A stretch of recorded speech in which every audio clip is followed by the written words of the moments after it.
Oui, tu parles à ton Dieu ce matin et tu lui dis ce qui est dans ton cœur. Dieu éternel, tu as créé les cieux et la terre.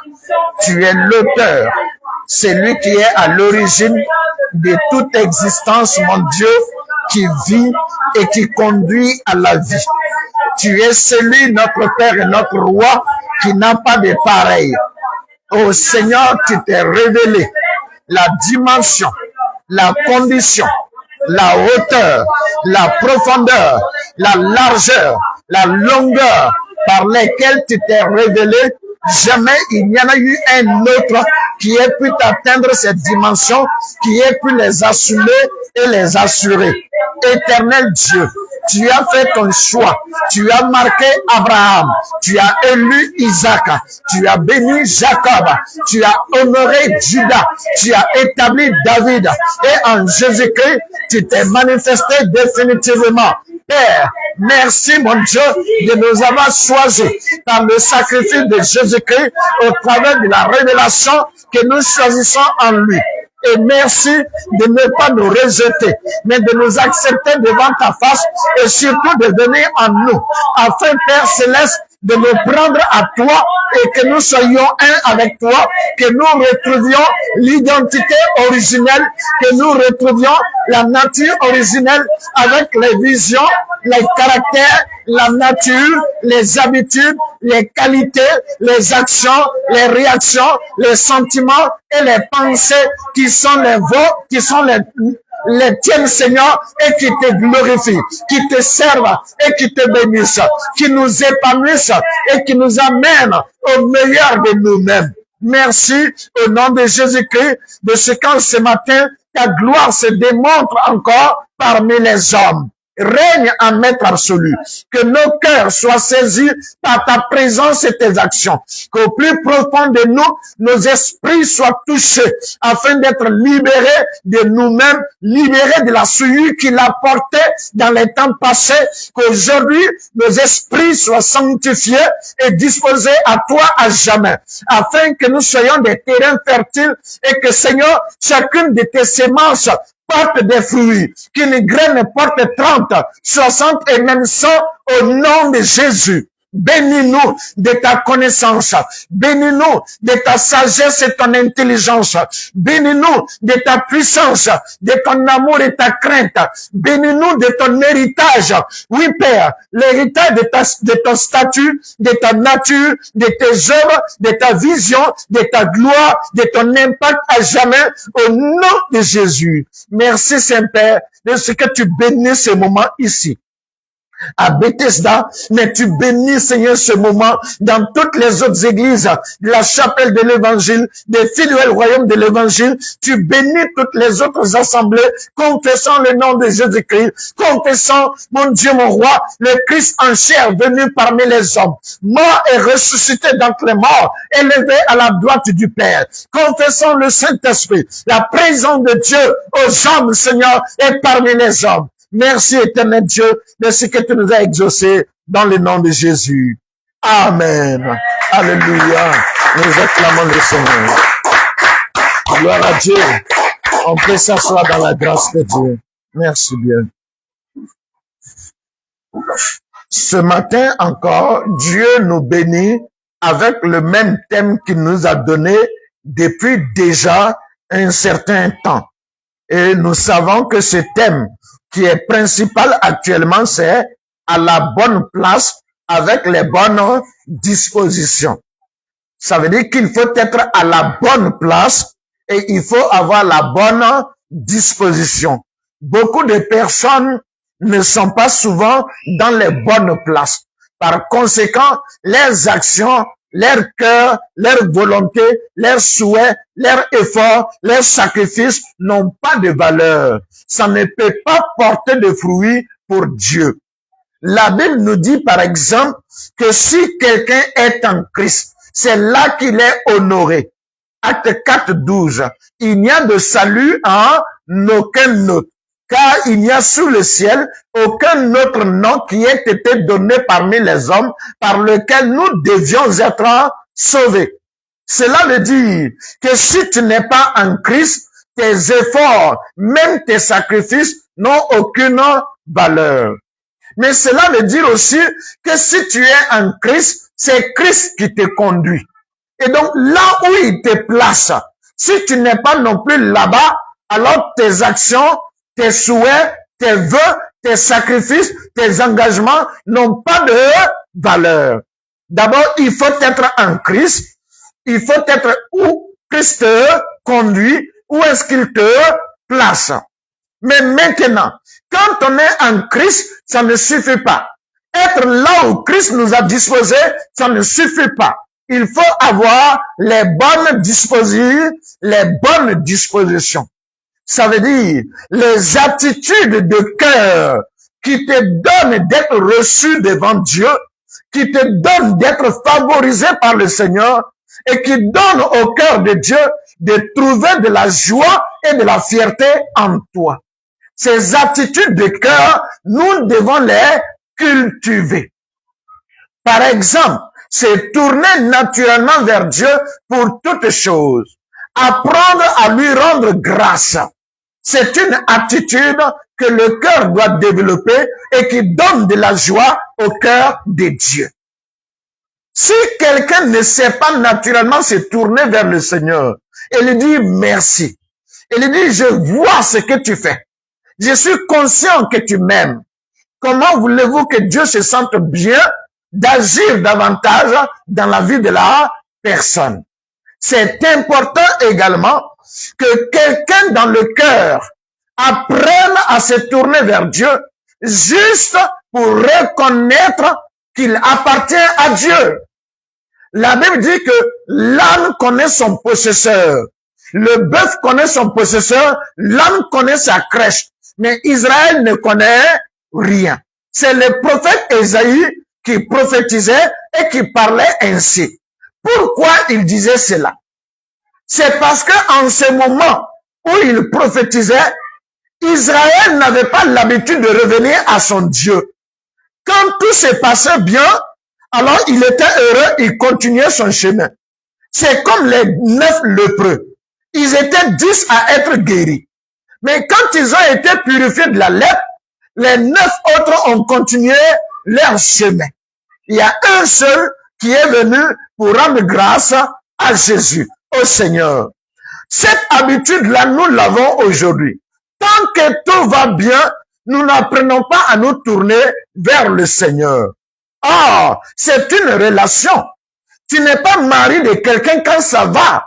Tu n'es pas femme de quelqu'un quand ça va.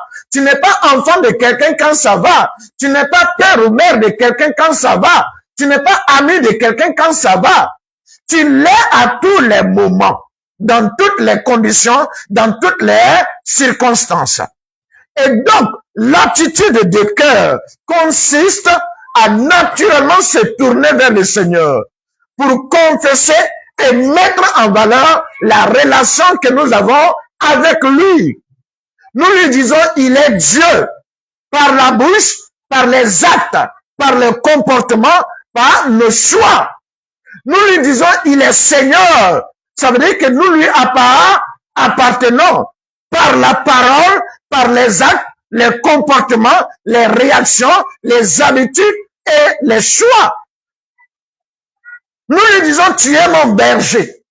Par la parole, par la soumission, par la confiance que nous lui faisons, par l'abandon de nos personnes entre ses mains. Et donc, ça, ce sont des attitudes de cœur qui sont recommandées. Nous lui disons également, tu as raison. Et tu auras toujours raison. Qu'est-ce que cela signifie? Nous lui disons, si toi tu dis, c'est ce qui est. Si tu dis que dans cette situation, j'ai tort, c'est que j'ai tort. Si tu dis que dans cette situation, je dois aller à gauche, c'est que je dois aller à gauche. Nous devons le lui démontrer. C'est important.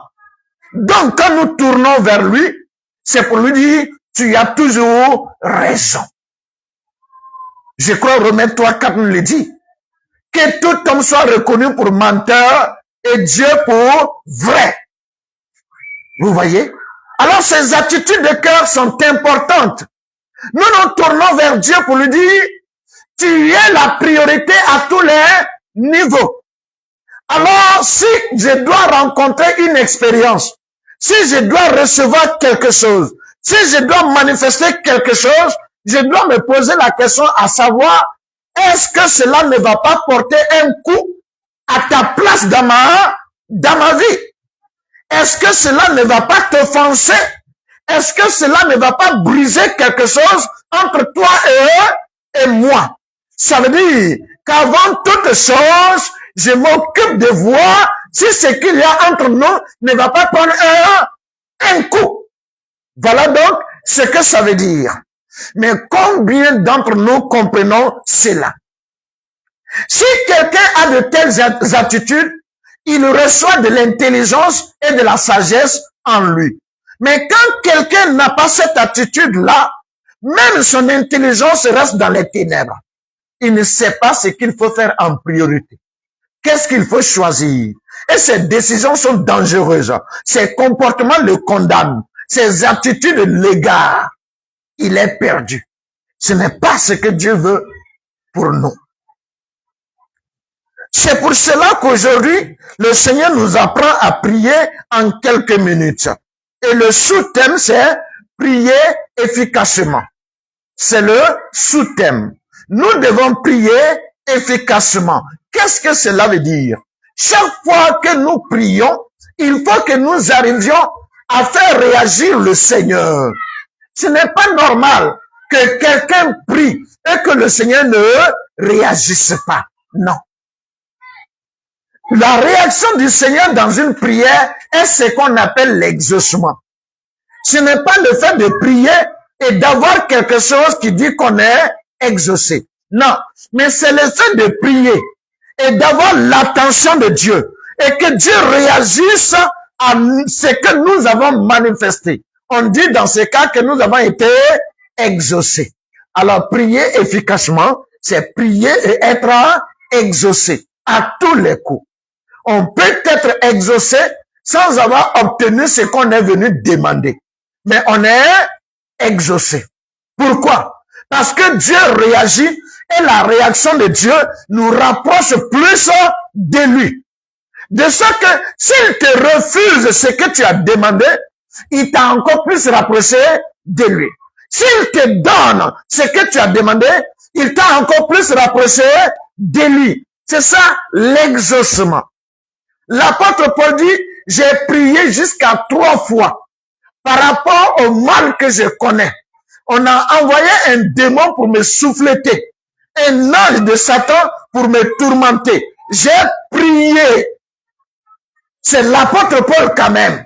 Il a prié et il a été exaucé, mais il n'a pas obtenu ce qu'il a demandé. Dieu a dit, tu n'auras pas ce que tu demandes. Parce que ma grâce est déjà avec toi. Et ma grâce te suffit.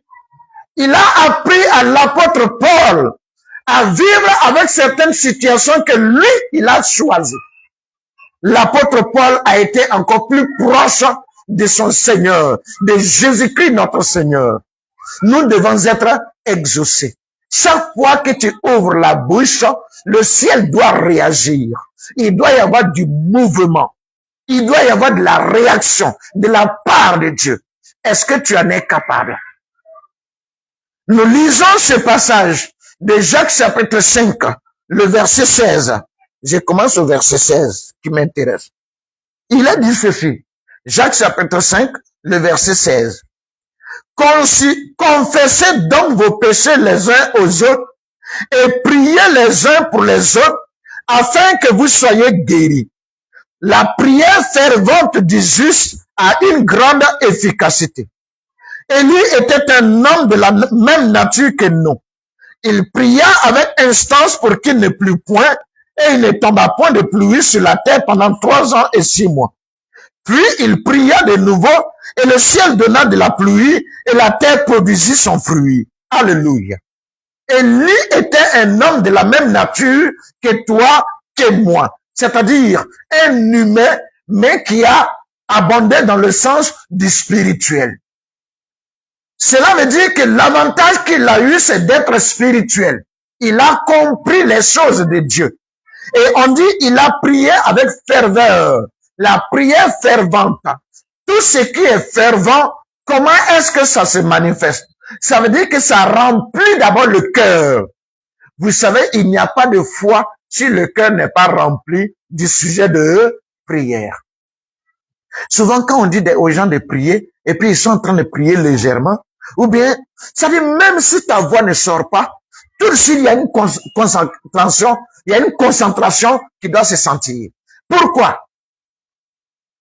Est-ce que vous êtes déjà arrivé d'être occupé par une pensée? Même quand on vous parle à côté, vous n'entendez pas. Vous êtes absorbé. Pourquoi? Parce que ça remplit votre être. Ça remplit votre cœur. Toutes les fois que quelqu'un prie, il doit être rempli de ce pourquoi il prie. La ferveur, c'est ça. L'énergie qui se dégage, elle est totale, elle est entière, elle n'est pas à moitié. Non.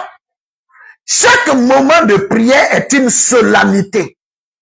Ça veut dire que c'est un moment réservé. Un moment de sorte que même si on est au cœur du bruit, ce bruit-là, on ne prête pas attention. Parce que la prière absorbe notre cœur et notre parole, notre attention. C'est ça la ferveur. Les chrétiens, nous ne prions pas de manière fervente. Nous ne sommes pas fervents. Et même quand il y a cri, il n'y a pas ferveur.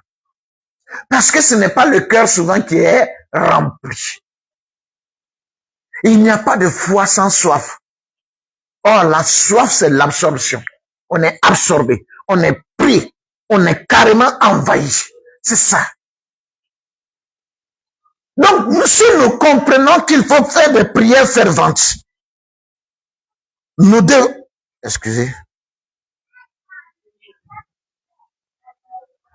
Si nous comprenons que nos prières doivent être ferventes, nous devons aussi comprendre qu'il y a des conditions pour la prière. Veux-tu être exaucé? La condition, ce n'est pas d'avoir des cornes. La condition, ce n'est pas de parler un beau français. La condition, ce n'est pas de parler de manière charbitée. La condition, ce n'est pas de taper les pieds, de sauter et de cogner les toits. Ce n'est pas la condition. La première condition pour une prière qui fait réagir Dieu, c'est un cœur qui recherche la paix. Dans Hébreux 12, verset 14, il est dit, recherchez la paix avec tous et la sanctification sans laquelle nul ne verra le Seigneur. Il est dit, recherchez la paix. Tu vas me demander, mais qu'est-ce que cela signifie exactement? Je veux que tu comprennes. Je veux que tu saches que la paix, c'est la condition d'être de Dieu. Dieu est paisible. Et je vais vous le dire, même Dieu peut juger quelqu'un, mais il reste en paix avec lui-même. Dans quel cas est-ce qu'on dit que quelqu'un manque de paix? La paix, le manque de paix signifie forcément mouvement inconvénient. C'est-à-dire des mouvements qui ne sont pas bien. Quand il y a mouvement, ça n'aide pas. Il y a eu un moment où on faisait faire à des filles ici, Stade Tonnerre, où on leur demandait d'aller puiser de l'eau. Est-ce que vous voyez un peu? Quand elles portent l'eau pendant qu'elles viennent, elles tombent. Pourquoi? Parce qu'elles ne savent pas tenir le récipient en équilibre. Par conséquent, l'eau tangue. Et quand l'eau est en train de tanguer, le poids agite la personne et la personne tombe. C'est la même chose pour une bassine d'eau qui est déposée. Quand on lui laisse le temps, tu vas te mirer dans cette eau-là. Tu peux te regarder, t'examiner correctement. Mais une fois qu'on a jeté quelque chose dans l'eau ou qu'on a cogné la bassine, l'eau commence à tanguer. Quand tu te regardes dans cette eau, qu'est-ce que tu vois? Ce n'est pas toi, mais c'est un monstre. Tu es déformé. Ton visage va, ça revient, ça va, ça revient, ça prend toutes les formes possibles. Vous voyez, quand il y a manque de paix, il y a mouvement inconvénable, incongru, quelque chose qui n'est pas bien. Et le cœur de Dieu ne fait pas de mouvements désordonnés. Non. Le cœur de Dieu ne fait pas d'agitation désordonnée. Dieu se met aussi en colère.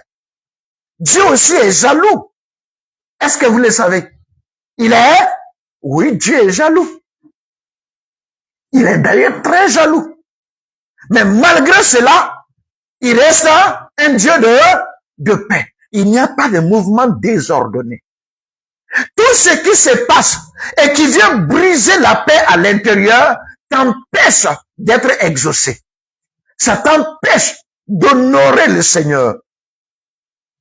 Quand il y a la passion, où tu es bousculé, il y a agitation, forcément, tu as perdu ta paix.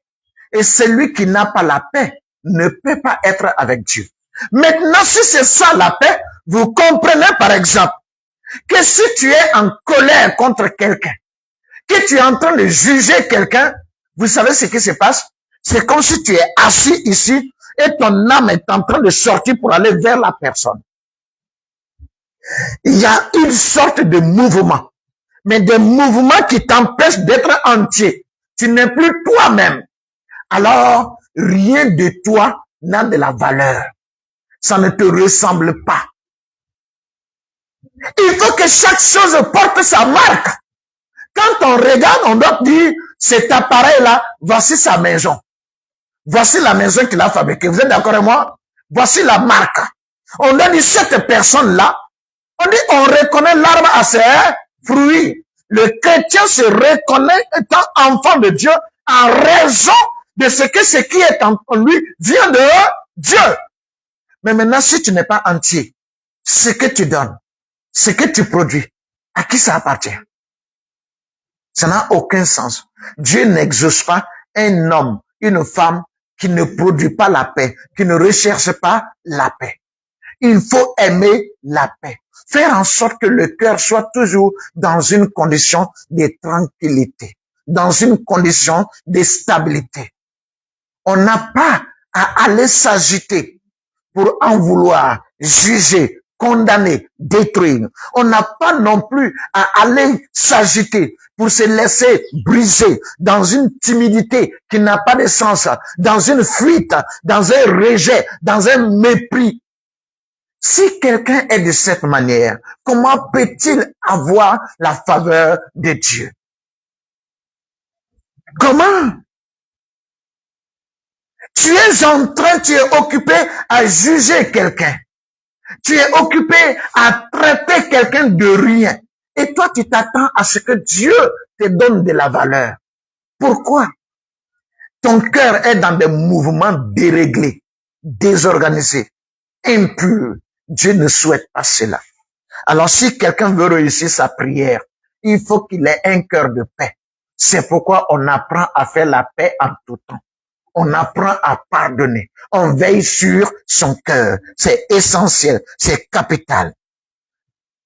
Dans Matthieu 5 au verset 9, le Seigneur Jésus a dit, heureux ceux qui recherchent la paix, ceux qui ont soif d'avoir la paix, heureux ceux qui procurent la paix, parce qu'ils seront appelés fils de Dieu. Tu comprends? Ils sont appelés quoi? Fils de Dieu. Alors, ça veut dire que si tu n'aimes pas la paix, tu n'es pas fils de Dieu. Tu peux te donner ce nom-là. Si tu veux écrire en pancarte, mets ça sur ton dos. Et fais un fronton, tu mets sur le front. Enfant de Dieu. Élu de l'Éternel. Ointe du roi des rois. Mais si tu n'es pas quelqu'un qui recherche la paix, tu n'es rien aux yeux de Dieu. Tu n'as aucune place à ses côtés. Alors, tu veux être exaucé, tu veux faire réagir le Seigneur, il faut aimer la paix.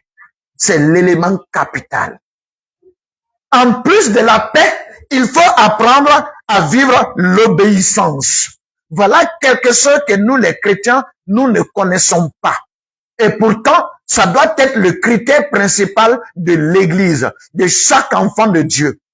Le ciel est rempli de gloire parce que dans le ciel, il n'y a que l'obéissance. Il n'y a pas de désobéissance. Non. Pourquoi est-ce que Satan n'est pas resté au ciel? Parce que le ciel, c'est comme la mer morte. Aujourd'hui, la mer morte, quand tu jettes un élément étranger dedans, ça te ramène ça. Ça ne conserve pas. Même à Abidjan, en Côte d'Ivoire ici, Quand tu vois la mer et puis tu vois la lagune, les eaux se rencontrent, mais ça ne se mélange pas. Vous êtes d'accord avec moi? Ça ne se mélange pas. Il en est ainsi du ciel. Il y a des choses qui ne sont que de la terre. Il y a des choses qui ne sont que du péché. Ça ne peut pas avoir accès à la présence de Dieu. Ça ne peut pas avoir accès à la sainteté de Dieu. Or, l'Église est déjà le royaume de Dieu en manifestation sur terre. Donc, dans l'Église, ce qu'on devrait trouver, c'est l'obéissance. Mais regardez ce qui se passe. Les responsables n'ont pas de considération pour ceux qu'ils conduisent.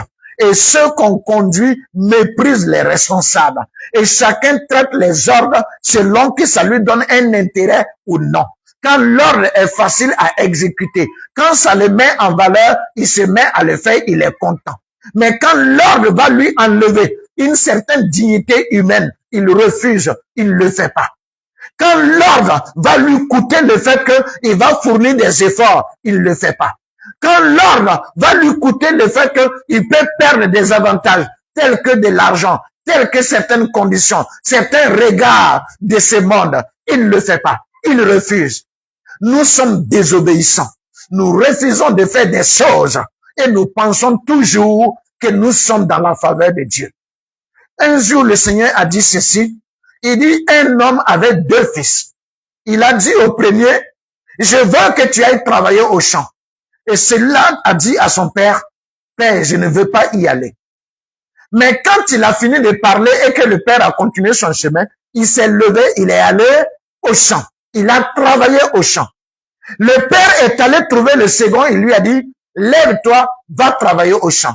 Le second lui a dit, père, j'ai compris, j'irai au champ. Mais il n'y est pas allé. À la fin de la journée, vous pensez que qui a fait ce que le père lui a dit? C'est celui qui s'est levé et qui est allé. Il est allé travailler tel que le père l'a ordonné. Les chrétiens se vantent d'être avec Dieu, de marcher avec Dieu. Mais quand il s'agit d'exécuter réellement les ordres de Dieu, nous ne le faisons pas. Dieu ne va apprécier personne parce que tout simplement la personne a dit, Seigneur, me voici, prends-moi. Personne ne va impressionner Dieu parce que tout simplement la personne a dit, Seigneur, ce que tu as dit, j'ai compris. Non, ça ne l'impressionne pas. C'est d'abord quand tu as commencé à exécuter, quand tu es en train de faire ce qu'il t'a dit. C'est là que lui, il te donne de la valeur. C'est là qu'il t'accompagne. Vous comprenez? Dans Jean chapitre 9, quand nous lisons les versets 30 à 33, l'aveugle guéri, il a dit ceci. Nous savons que Dieu n'exauce point les pécheurs, mais celui qui l'honore, celui qui fait sa volonté, c'est celui-là qui l'exauce. Celui qui fait sa volonté, qui l'honore, ça veut dire celui qui exécute avec empressement l'ordre que le Seigneur lui donne. Celui qui agit avec un empressement quand Dieu lui demande de faire. Celui qui agit pour se retenir tout de suite quand Dieu lui demande de s'arrêter. L'obéissance est l'une des clés de la faveur du ciel. Nous ne sommes pas obéissants. On nous demande de jeûner afin d'avoir l'onction, d'avoir le travail. On nous demande de donner de l'argent avant d'avoir du travail, d'avoir de l'argent, d'avoir de la santé, d'avoir ceci. Mais est-ce que vous pensez que quoi que tu aies donné à Dieu, si tu ne l'as pas fait dans l'obéissance, Dieu trouve ça agréable? Non. 1 Samuel 15, 22 et 23. Par l'Esprit de Dieu, Samuel dit à Saül, l'obéissance vaut mieux que le sacrifice. Tu as beau faire de grands sacrifices, ça ne m'intéresse pas si tu ne m'obéis pas. Parce que Dieu sait que quand on obéit, on attire la mort. Quand on obéit, on foule au pied la vie. Quand on désobéit, on détruit la vie. Quand on désobéit, on attire, on construit la mort, on invite la mort. C'est ça le problème. Mais les chrétiens désobéissent et ça ne les dérange pas. Et ils continuent leur chemin. Et ils se tiennent quelque part et disent à Dieu, fais quelque chose. Ce que les gens ne savent pas, c'est que tous les exaucements ne viennent pas de Dieu. Non. Combien de personnes peuvent utiliser la Bible et créer des situations qui n'ont rien à voir avec un exaucement du Seigneur? Il y a une pratique juive qu'on appelle la Kabbale. Ce n'est pas Dieu. Mais qu'est-ce qu'ils font? Ils prennent les secrets bibliques. Ils prennent les choses bibliques. Et avec ça, ils sont capables de faire des mouvements. Dans la Kabbale juive, les gens sont capables d'être en train de délivrer une chaise qui saute. Ils sont capables de certains mouvements. Beaucoup de pasteurs arrivent finalement à se laisser piéger dans la Kabbale juive. C'est une pratique dans laquelle on manifeste des pouvoirs sans être autorisé par le Seigneur. Donc, il y a des exaucements possibles, mais pas forcément de Dieu. Non. Si tu veux que le cœur de Dieu réagisse en ta faveur, l'obéissance doit être ton critère. Celui qui n'obéit pas ne trouve pas la faveur de Dieu. Non, il ne peut pas faire fléchir le cœur de Dieu. Dans Jean 15, 7, Jésus a dit ceci. Jean chapitre 15 au verset 7. Si vous demeurez en moi et que mes paroles demeurent en vous, demandez ce que vous voudrez et cela vous sera accordé. Si vous demeurez en moi, que mes paroles demeurent en vous. Ça veut dire, si mes paroles sont dans votre cœur, comme étant un fardeau, des défis à relever, et si vous vous mettez à le faire, que ce soit mes paroles déjà écrites, données, que ce soit mes paroles révélées dans la circonstance, quand c'est moi qui parle, si vous l'appliquez, vous verrez ma face. Mais quand vous l'ignorez ou que vous le contestez, vous me rejetez.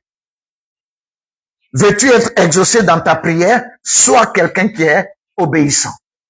C'est à cela que Dieu t'appelle. Pour finir, on est exaucé lorsque notre prière est faite dans la justice, avec un cœur de justice. Qu'est-ce que cela veut dire? La justice aux yeux de Dieu, c'est tout ce qui contribue à marcher dans ses voies à lui. Tout ce qui se passe lui donne l'autorité davantage. Un juste pour la Côte d'Ivoire, c'est celui qui se conforme aux lois et aux recommandations en Côte d'Ivoire. Tu peux être juste en Côte d'Ivoire, mais coupable dans un autre pays. Pourquoi? Parce que ce qui est ordonné ici n'est pas ce qui est ordonné là-bas. Quelque chose qui est ordonné là-bas peut être interdit ici et quelque chose qui est interdit ici peut être ordonné là-bas. Mais un cœur de justice, c'est un cœur qui agit à se préoccuper d'être dans le canevas du Seigneur. C'est ça la réalité. Quand je suis en train de vouloir quelque chose, c'est pourquoi je le veux exactement. J'ai l'habitude de rendre ce témoignage. Quand j'ai commencé le ministère et que j'avais cette grâce dans le temps de prière, je ne dormais pas. Non. La journée, je suis en prière. La nuit, je suis en prière. La journée, je suis en prière. La nuit, je suis en prière. Quand tu me vois faire d'autres choses, c'est que j'étais au service. Là, je suis en enseignement. Et même là, souvent, je suis en prière. Je ne m'en étais pas rendu compte. Mais des puissances se dégageaient de moi. Il y a ce qui se passait comme pas possible. Je pouvais me permettre de voir quelqu'un partir. Il suffit que je l'appelle par son nom. Il commence à venir en vitesse et à reculons. J'ai soulevé ma main. J'ai dit, toi, je vais te voir ta tête dans ma paume. Sa tête va se retrouver dans ma paume. Ça veut dire, il y avait tout ce qui se passait. Je m'adresse, je parle tout de suite à quelqu'un. La personne va se mettre à trembler, elle ne peut plus marcher. Tous ses pieds sont dérobés à ses pieds. Quand j'ai vu ça, c'était intéressant. Maintenant, ma prière a changé. Seigneur, donne-moi l'onction. Seigneur, accorde-moi la puissance. Seigneur, manifeste ton onction. Un jour, Dieu m'a bloqué. Il dit, hey, attends, je veux qu'on se comprenne d'abord. Onction que tu veux là, c'est pourquoi. C'est là que je me suis réveillé, je me suis rendu compte. Ah, je venais d'abandonner le Seigneur sans m'en rendre compte. Au début, je n'ai pas demandé, c'est lui-même qui donnait. Maintenant que j'ai goûté, j'ai vu que ça fait un peu grand. Tout de suite, j'ai plongé dedans. Dieu m'a posé la question, onction que tu veux là, c'est pourquoi. Je me suis rendu compte que plus ça allait marcher, plus c'était pour moi. Aujourd'hui, j'entends des hommes de Dieu qui disent, J'ai souffert. Et c'est pour cela que Dieu aujourd'hui m'a oint de cette manière. Donc toi, ton onction, c'est le prix que tu as payé. Quel que soit le prix que tu as payé, ça fait partie déjà de ton onction. Il n'y a pas un moment où on est préparé, on a l'onction, c'est-à-dire on cultive l'onction, et puis un moment où on vit l'onction. Parce que ça finit par faire croire aux gens que je suis à une étape où j'ai réussi. Un chrétien n'a pas réussi parce que maintenant ça va. Un chrétien réussit quand au dernier jour, Dieu dit, tu as vraiment été fidèle, tu es honorable. Je veux que ton chandelier soit plus proche de moi. C'est là ta réussite. Est-ce qu'on se comprend? Alors, le juste, c'est qui? C'est celui qui a dans le cœur une quête qui va le rapprocher davantage du Seigneur. Ce que tu désires, quel est le but? C'est pour davantage faire en sorte que Dieu et toi, vous soyez en accord. Ça te permet de mieux obéir. Ça te permet d'être plus fidèle. Mais quand tu recherches, quel est le but? Ce que tu désires ne doit pas t'éloigner de Dieu. Ce que tu désires ne doit pas t'amener à être rebelle contre Dieu. Ce que tu désires ne doit pas t'amener à être négligent vis-à-vis de Dieu. Non. Cet homme de Dieu, il avait cette grâce où les aveugles qui venaient vers lui, tout de suite recouvraient la vue. Les guérisons étaient spontanées. Les aveugles qui venaient, les guérisons étaient spontanées. Et voilà un aveugle qui est venu. Ça fait des temps et des temps. Lui, il est toujours aveugle. Et l'homme de Dieu a senti comme si son ministère était menacé. Parce qu'il a l'habitude de voir les aveugles guérir. C'est ça aussi, nous, notre problème, les hommes. C'est Dieu qui t'a accordé. Si quelque chose se passe, au lieu de demander au Seigneur, pourquoi ça ne se passe pas? Est-ce que c'est obligé de se passer toujours de la même manière? Mais cet aveugle-là ne guérissait pas. Alors l'homme de Dieu a commencé à prier. Pourquoi, Seigneur? Ce n'est pas normal. C'est cela. Et le Seigneur lui a dit, laisse, tu vas comprendre. Le dimanche au culte, dès que le temps de prière, l'adoration a commencé, les yeux de l'aveugle se sont ouverts. Première parole, et je vois. Deuxième parole, il y a de belles filles dans cette église, ses yeux se sont refermés. Vous comprenez que cet aveugle-là, si les voyant, l'église est en danger. Vous comprenez? Mais l'homme de Dieu voulait qu'il voie obligatoirement. Alors, il faut comprendre que tout ce que tu demandes doit davantage te maintenir dans le cœur de Dieu. Ça doit davantage te conduire auprès du Seigneur. Ça doit t'envoyer dans le sein de Dieu. Si ce n'est pas le cas, alors tu dois comprendre que ta quête n'est pas une quête juste. Elle n'est pas légitime. Elle ne peut pas être exaucée par Dieu. Ce n'est pas possible. Cet exaucement que tu peux recevoir ici de par Dieu, c'est de venir te révéler que cette quête-là n'est pas légitime. C'est de venir te dire que ça, il ne faut pas demander ça. Ou alors, pour le moment, ce n'est pas ça là qu'il faut. Dans cette condition, ce n'est pas ce qu'il te faut. Mais souvent, nous allons avec une idolâtrie. Imagine, par exemple, quelqu'un qui pense qu'il faut que lui travaille. C'est ça qui va le rendre heureux. Ça veut dire qu'il ait un emploi. Je n'ai pas dit qu'il travaille. Il y a des gens, c'est pas travail, ils cherchent un emploi. Ça veut dire qu'on lui donne quelque chose à faire pour qu'il ait de l'argent. Ça, c'est différent de travailler. Celui qui travaille, c'est celui qui agit à être utile. Il pose des actes par lesquels il est utile. Ça, c'est déjà travailler. On peut travailler sans avoir d'emploi. Mais combien de personnes, quand tu les vois, ils n'aiment même pas travailler, mais ils veulent un emploi. Ils veulent juste quelque chose où lui, il aura de l'argent. Et il y a des gens qui disent, quand moi, je vais vraiment avoir un travail, je serai un bon chrétien. Il y a ceux qui disent, les jours, moi, je vais me marier, quoi. Ah non, à partir, je vais me donner au Seigneur. Toi, ton mariage, ça n'intéresse pas le Seigneur. Parce que c'est maintenant même que tu dois pouvoir être avec Dieu. C'est maintenant même que tu dois pouvoir l'honorer. Et si ton cœur a pour vocation d'être plus proche du Seigneur, de le recevoir davantage, de t'aligner avec Dieu, alors le reste a une valeur. Sinon, ça n'a aucun sens. Que Dieu soit avec toi tous les temps. Que sa grâce, sa paix et sa force nous accompagnent. Que nos prières soient toujours en train de mobiliser le ciel au nom de Jésus. Père, nous te louons et te disons merci. Merci au nom de Jésus de nous avoir appris ce matin que nous devons prier